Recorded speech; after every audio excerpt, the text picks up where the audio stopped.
Ada metode lain yang sekarang sengaja tidak sengaja itu dilakukan oleh teman-teman pengguna sosial media. Itu belajarnya Bits and Bits, belajarnya Stumble Upon sebutannya. Ketemu sesuatu yang menarik, dia belajar sesuatu. Ketemu sesuatu yang menarik, dia belajar lagi. Nah, sehingga yang paling cocok sistem ini adalah sistem pencatatan yang namanya Zettelkasten.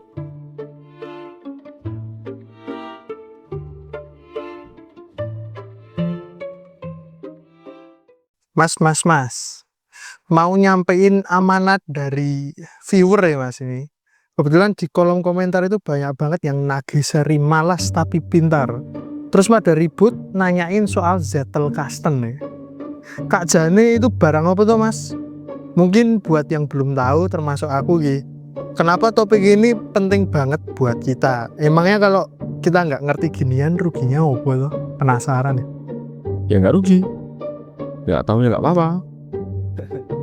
Itu ada yang ketika dulu bikin video malas belajar cepet pinter, itu karena tidak ada nada di kalimatnya. Terus juga ada yang banyak yang marahin, oh clickbait itu nggak ada orang malas tapi pinter.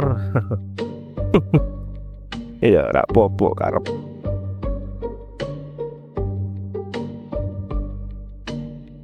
Oke, kita limitasi di sini ya, tentang bagaimana urusannya mengumpulkan ilmunya dan pemahamannya. Kita memang tidak membahas tentang actionnya. Jadi ini di layer 2 tentang education ya, yaitu mengumpulkan ilmu, napak tilas apa yang sudah ditemukan orang sebelum kita mengisi gap yang kita buat sendiri. Zettelkasten itu salah satu metode pencatatan. Banyak metode pencatatan. Ada yang belah tengah, ada yang pakai warna, ada yang pakai apa namanya, kuadran dan seterusnya lah. Banyak metode pencatatan. Nah, kenapa saya mengusulkan Zettelkasten? Ini karena berhubungan dengan cara akuisisi ilmu. Di sekolah itu, kalau kita biasa belajar di sekolah, saya dulu kan pernah ngeritik, ini kan kita belajar sekolah segini banyak, tiap hari suruh nyatat, tapi tidak ada pelajaran nyatat. Gimana sih? Padahal itu leverage-nya gede banget loh, kalau diajari cara nyatat, whatever lah cara yang mana aja. Nah, kenapa saya specifically ngomong mengusulkan Zettelkasten? Itu karena memang itu cocok dengan alam situasi modern. Gini bedanya, kalau kamu belajar dari buku Neo, itu seperti belajar vertical stack. Itu seperti belajar satu pilar tentang ilmu. Jadi kamu belajar matematika, tambah-tambahan, kali-kalian, whatever, naik jelas nih. Belajarnya satu stack kalau gitu. Nah, ini terus kemudian kalau di sekolah kan masing-masing banyak stacknya nih. Matematika, biologi, fisika, sosiologi, akuntansi. Ini semua vertical stack. Problemnya dengan vertical stack adalah kamu harus punya guru yang jelas. Harus tahan baca buku yang panjang dan punya cukup konteks untuk bisa menanamkan itu di kepala menjadi pemahaman, tidak hanya pengetahuan. Baik itu apa namanya? Itu metode yang kebetulan dilakukan oleh sekolah. Jadi numpuk vertical stack. Ada metode lain yang sekarang banyak dilakukan oleh banyak sengaja tidak sengaja itu dilakukan oleh teman-teman pengguna sosial media. Itu belajarnya Bits and Bits, belajarnya Stumble Upon sebutannya. Ketemu sesuatu yang menarik, dia belajar sesuatu. Ketemu sesuatu yang menarik, dia belajar lagi. Numpuknya nggak gampang. Karena kalau di sini fisika numpuknya fisika, di sini akuntansi numpuknya akuntansi. Kalau ketemu, ini satu potongan kecil. Tapi itu menarik untuk dipelajari. Pertanyaannya adalah bagaimana kita dari potongan kecil yang kita temukan di internet gak sengaja, dari quote temen, dari whatever, itu tuh menjadi satu pengetahuan yang koheren. Nah, sehingga yang paling cocok sistem ini adalah sistem pencatatan yang namanya Zettelkasten. Zettelkasten itu apa sih? Zettelkasten tuh idenya gini. Dia pencatatannya bukan pakai buku besar, tapi pakai kartu-kartu. Idenya adalah di depan ada tulisan apa? One card, one idea. Satu kartu itu cuma berisi satu ide. Terus di belakangnya itu isinya koneksi ke ID kartu yang lain. Bagaimana idea satu connected dengan idea yang lain, idea satu connected dengan idea yang lain. Kalau caranya gitu, jadi yang kita bangun adalah network pengetahuan, bukan satu stack seperti ini. Itu sangat cocok dengan cara belajar anak sekarang. Ketemu, catat satu idea, apa namanya, di-connect, misalnya yang connect namanya, yang connect kategorinya, yang connect konsep analoginya, whatever. Itu menjadikan pencatatan itu jadi tempat untuk kita mengingat bits and bits, potongan-potongan informasi yang dalam satu titik menginspirasi kita. Keren loh ini, bagus loh ilmunya, tapi agak susah ngintegrate-nya dengan keilmuan kita, mengintegrasi pada keilmuan kita. Kenapa? Karena memang kita tidak punya structure, tidak punya. Jadi maksimal nanti jadi direpost atau diingat-ingat jadi sebuah quote yang mungkin ingat seminggu 2 minggu, tapi nggak diintegrasi ke dalam pengetahuan kita. Nah, makanya Zettelkasten itu memberi struktur dari sumber yang tidak terstruktur. Idenya kan gitu. Mau dipelajari, itu salah satu teknik mencatat. Kenapa perlu mulainya dengan mencatat? Karena ada beberapa proses juga. Mencatat itu memiliki proses yang spesifik gini. Dari Zettelkasten sendiri dan dari human-nya sendiri. Zettelkasten ada beberapa kategori nih. Fleeting notes. Fleeting notes adalah note-note yang kita ambil sembarangan. Oke. Terus kemudian itu bisa naik pangkat itu fleeting notes itu. Naik pangkat jadi apa namanya? Literatur notes. Literatur notes itu kita tulis bagaimana kita menemukannya. Kita menemukan dari sumbernya internet, dari sumbernya buku, kita tulis lagi sesuai dengan bagaimana tulisannya itu. Literatur sumbernya dari mana. Terus kemudian ada permanent notes. Permanent notes adalah bagaimana ide itu kamu pahami dengan tulisanmu sendiri. Proses ini sangat penting. Karena kemudian inilah yang disebut sebagai proses integrasi. Karena kita paham ide, tapi kita suruh nulis lagi nggak bisa, artinya belum paham beneran. Itu belum jadi bagian dari pengetahuan kita sendiri nih. Belum jadi network pengetahuan kita. Kita cuma tahu ilmu itu dari satu tempelan aja nih, tempelan-tempelan di luar individu, pulau-pulau, tapi bukan jadi satu network pemahaman, rumah pemahaman, nggak dimasukin ke rumah pemahaman. Nah, permanent notes inilah yang disebut sebagai rumah pemahaman yang kita bangun sedikit demi sedikit. Karena kita berpikir sendiri, kita jadi ingat permanent note yang lain, tahu ngonekannya seperti apa, sehingga dan itu sudah ada koneksinya sama sama literatur note. Jadi kamu mau bikin paper gampang, mau bikin karya tulisan mudah, sumbernya sudah tersedia, ngumpulinnya nggak sengaja, ngumpulinnya nggak perlu harus baca buku 30 halaman, ya browsing baca, menarik loh, tulis fleeting notes, tulis jadi permanent notes, jadi incremental. Itulah yang waktu itu disebut sebagai males tapi pinter. Malesnya di mana? Karena tidak harus intensi cari buku. Kamu do whatever you want. Kamu senang main di mana. Tapi ketika ketemu sesuatu yang berharga, bawa pulang ke rumah. Gimana? Pakai Zettelkasten itu tadi lah. Ya, kalau nggak tahu metode ini ya nggak apa-apa. Seperti di dunia, kamu nggak tahu apa-apa ya nggak apa-apa. Urusannya cuma konsekuensi aja kok. Nggak harus tahu ini. Lebih wajib mengetahui agama daripada mengetahui Zettelkasten gitu. Tapi mungkin berguna untuk orang-orang yang pengen hidup santai, melakukan apa yang dia inginkan, tapi tidak meninggalkan bahwa dirinya tumbuh juga secara pengetahuan dan pemahaman.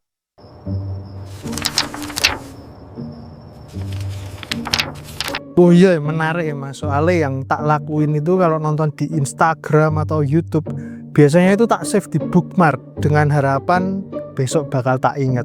Tapi nyatanya sekarang jadi sampah digital ya. Nah, aku malah jadi penasaran. Mas Abrang kan tadi udah menerangkan tentang Zettelkasten. Kalau di kehidupan pribadinya Mas Abrang, kepakainya kayak gimana ya? Apalagi Mas Abrang itu kan jenius sekali. Soalnya aku pengen jadi kayak Mas Abrang. Salah cita-citamu tadi. Kayak aku hidup penuh penderitaan kayak gini. Diejek terus, dibully terus ya lo di TikTok gara-gara ngomong pujaanmu itu. Nggak menderita ting. Memberi pekerjaan kepada orang lain. Buzzer kalau nggak gitu nggak ada kerjaan nanti. Oke, apakah saya juga mencatat digital hoarding? Ya, bookmark saya banyak, snippet saya banyak. Saya bahkan punya sistem sendiri. Saya ngeriset beberapa Chrome extension untuk kebutuhan itu misalnya. Tapi sampai suatu hari saya menemukan problem of retrieval. Karena catatan itu bisa mencatat dan ada waktunya menerima. Ngambilnya gimana nih? catatannya udah ribuan. Yang mana ya saya ingat waktu itu tentang ini, tapi di mana ya saya menemukannya? Akhirnya dibantu dengan search dan dengan tagging. Tag-nya A, tag B, tag C dan seterusnya ya. Tapi tagging itu sifatnya kategoristik. Sifatnya bukan bidireksi bahwa ide ini berhubungan dengan itu, apakah dia sebab, apakah dia akibat, apakah dia ekstensi, apakah dia rebuttal, apakah dia, nah itu jadi kurang rich juga. Lagi-lagi ada load di otak. Saya kan malas bikin cara metode paling gampang gimana ya. Dan akhirnya saya pernah mendengar gini, ketika saya kenapa saya connect sama Zettelkasten. Ada penelitian yang mengatakan bahwa kamu ingat ilmu itu lebih mudah ketika dia berhubungan dengan 5 memori lawasmu, atau dia diambil oleh lebih dari satu indramu. Jadi membaca sama membaca dan ngomong, sehingga mulutnya kerja, kupingnya kerja, membaca, ngomong dan nulis itu lebih cepat ingat daripada cuma membaca aja. Oh, dari dua pelajaran itu tadi, pelajaran bahwa ada berhubungan dengan memori lama dan berhubungan dengan sensoriknya, saya pakai trik itu. Anyway, dulu ketika kuliah. Eh, eh, terus kemudian, oh, kuncinya sederhana kok. Ilmu itu nggak bisa yatim piatu.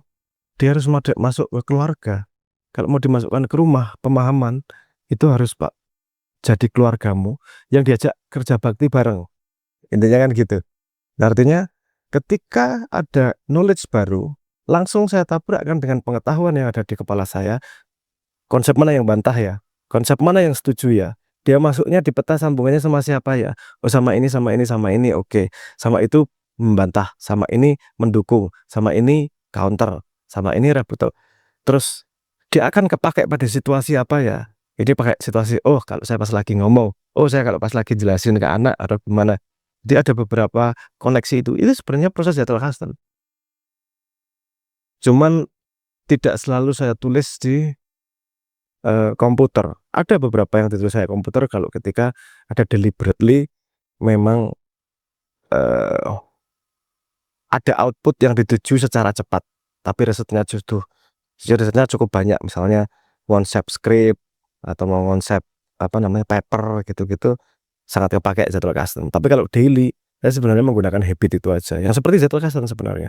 Tapi habit terhadap informasi baru nggak cuman diambil informasinya, tapi dimasukkan ke rumah, diajak kerja bakti istilahnya gitu. Dia koneksinya sama itu sangat berguna karena kita jadi tahu tempat informasi baru itu di mana. Kalau kamu dapat informasi baru untuk kagum, tapi tidak tahu tempatnya di rumah kepalamu seperti apa, jamin itu akan lupa.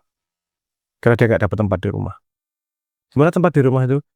Ya sama keluarga. Informasi di kepalamu itu siapa yang melawan, siapa yang siap bekerja sama untuk bekerja bareng, siapa yang mendukung dan seterusnya lah. Gitu. Jadi Zettelkasten sepertinya saya lakukan. Sepertinya ya.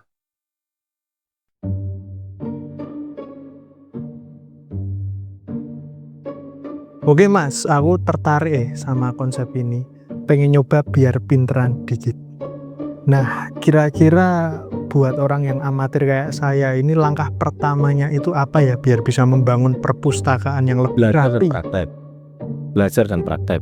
Belajarnya kan tahu rule bikin Zettelkasten gimana. Kenapa rule? Karena yang bikin itu udah percobaan dan akhirnya dia menemukan rule ini. Bahkan ada rule penamaan kodenya kode knowledge-nya itu. Kalau manual ya, zaman dulu kan manual. Kalau sekarang itu nggak dipakai itu.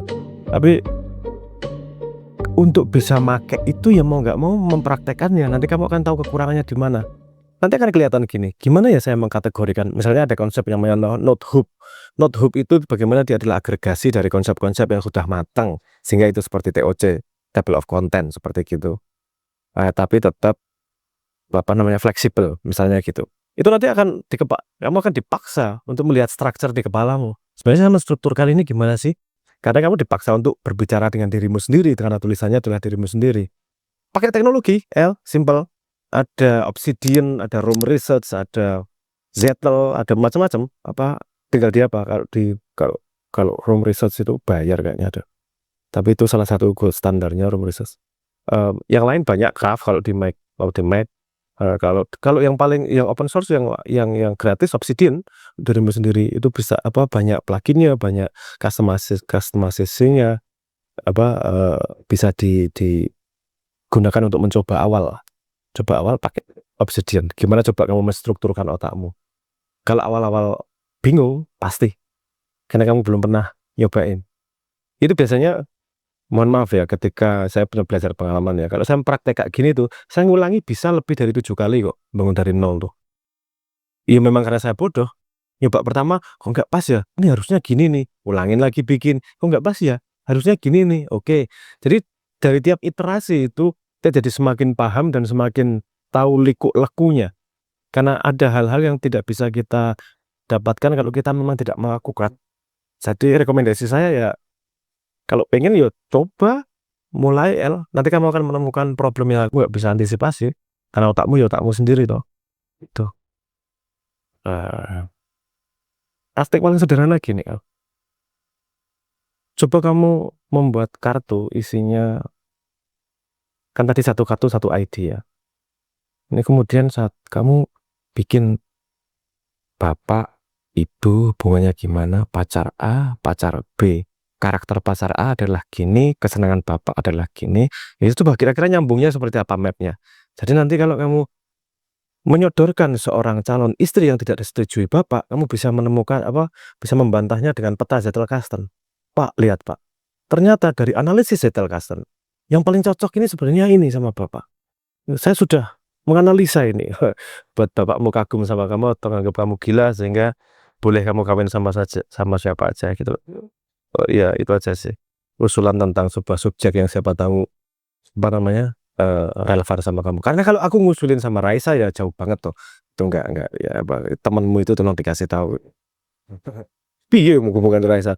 Penonton, fans. Udah selesai. Hubungan yang lainnya apa? Ya gitulah, tanya sih temanmu itulah. Dia hubungan dengan Raisa pada level mana? Itu bisa dijadwalkan kan. Gak semua harus selalu serius. Understand the tools. Pahami alatnya.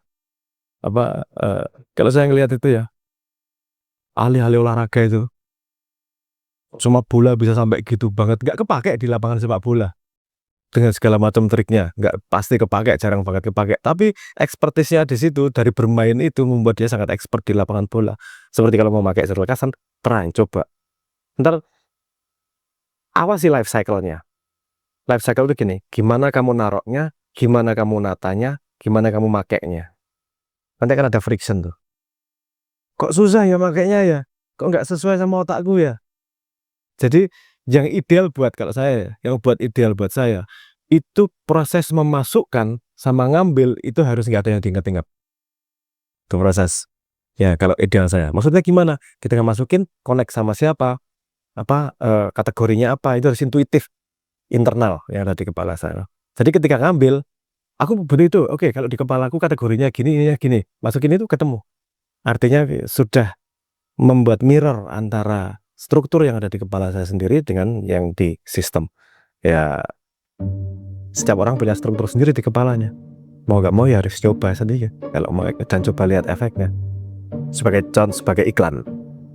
Zettelkasten ini dibuat oleh orang yang bernama Niklas Luhmann. Dia itu sepanjang hidupnya selama 30 tahun itu bikin hampir 200 paper yang ke-publish. Setelah dia mati kayaknya ada 100 lagi yang ke-publish. Karena ternyata di lacinya masih banyak paper-paper. Kok bisa seproduktif itu? Zettelkasten. Dia punya 60.000 kart kalau nggak salah di lemari Zettelkastennya itu. Mau gali lebih lanjut, Niklas Luhmann. Dia menemukan metode itu dan terbukti dengan produktivitas dia. Siapa tahu berguna. Well.